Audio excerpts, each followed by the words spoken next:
des fois je me dis peut-être qu'on réagit peut-être un peu comme des enfants gâtés à des moments, c'est-à-dire, moi je trouve au contraire, je ne crois pas que l'homme se pose la question de comment tenir juste depuis que le capitalisme est arrivé. Je pense qu'il se la pose depuis bien longtemps, comme disait Maud. Parce que avant que le capitalisme soit là ou pas, avant qu'on parle de consumérisme ou pas, la vie est absurde, quoi. La vie est horrible. La vie est affreuse. Nietzsche se demandait comment les gens font pour ne pas courir dans les rues complètement fous, en hurlant, quoi. Comment on fait pour ne pas faire ça? Pour ne pas sortir dans les rues et hurler, quoi. Tellement c'est affreux, tellement c'est absurde.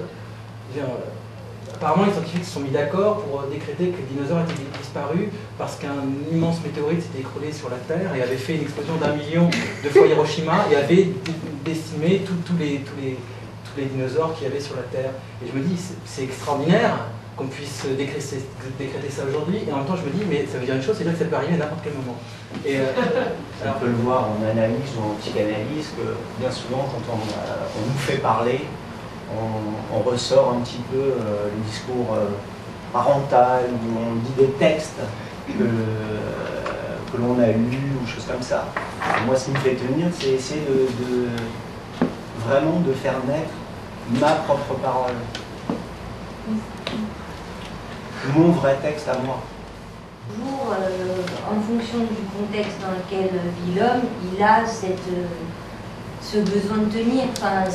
Moi, ce qui m'a fait bizarre dans cette question, c'est que forcément, après c'est effectivement lié au contexte, mais forcément ça faisait écho à ce discours ambiant qui est quel monde de merde, oh mon Dieu, quelle horreur, nos parents qui nous disent oh, vous avez vraiment pas de chance, vous êtes vraiment la génération. À ce moment-là, voilà, moi, qu'est-ce qui me fait tenir? Il y a aussi cette idée de l'infini.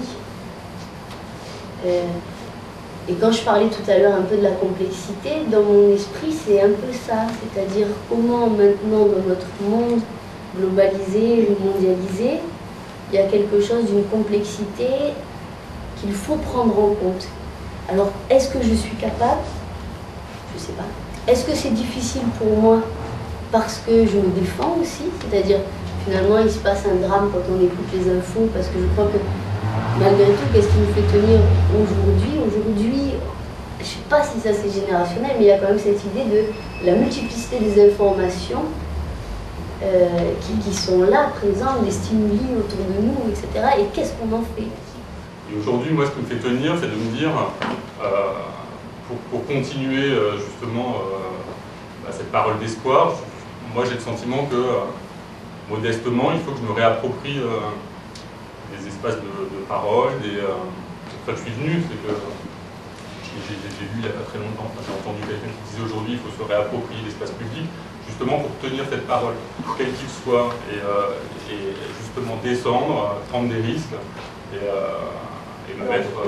c'est pas dans la question qu'est-ce que je fais ou qu'est-ce que je fais pas, mais c'est dans la question de comment je peux me protéger face à ça. Je veux dire, comment je peux me protéger face à je sais pas, les petits détails de la vie, ces petites blessures, ces petites choses. Comment se protéger? Les gens qui me disent il faut se protéger dans la vie, mais ça sort de partout là. Je comprends pas en fait ça. Je comprends pas quels sont les mécanismes qui fonctionnent en nous pour dire qu'on se protège. C'est-à-dire que pour se protéger, il faut déjà avoir reconnu quelque part, il y a des warnings, l'attaque. Il y a une attaque, je le mets comme ça. Parce que sinon, t'anticiperais, ce qui voudrait dire que sinon, t'anticiperais la protection, c'est dire que tu te protèges tout le temps.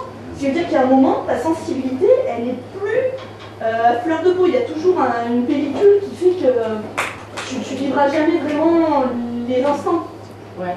Voilà, je veux dire, à quel moment tu décides de la mettre, cette pellicule ou pas? Comment ça... Je veux dire, la protection, qu'est-ce qui nous fait tenir, justement? Pour moi, je l'avais vu, peut-être avec tout un idéalisme, qu'est-ce qui me fait tenir quand je suis moi et que je suis moi pas protégée, quand je suis moi. Dès qu'il y a protection, qu'est-ce qui me fait tenir? L'emballage qui m'accroche au fil, quoi. Peut-être qu'on peut faire juste une petite pause en demandant au public, s'il y a un public, non pas faire les grands discours, mais de dire aussi une petite chose, chacun, si vous avez envie de dire ce que vous avez vu, ce que vous avez entendu, ce que ça vous fait, de voir des gens parler devant vous. Moi, j'ai l'impression d'avoir des attentes et des besoins plus basiques. C'est-à-dire, je ne vais pas me poser la question de qu'est-ce qui me fait tenir, le monde ou pas le monde. Moi, qu'est-ce qui me fait tenir?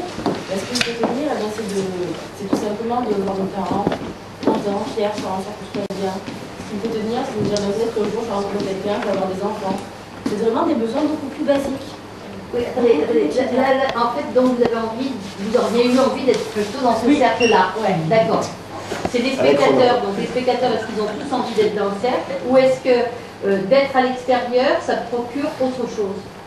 Moi, je sais que c'est j'ai ça ma question. d'être dans le cercle. C'est ce qu'elle dit. Parce que je me suis sentie frustrée de ne pas pouvoir donner mon avis, mon ressenti, que je trouve totalement différent de l'ensemble des personnes qui sont là. Vous pouvez rentrer dans le cercle. Ah, ben ça me fait plaisir.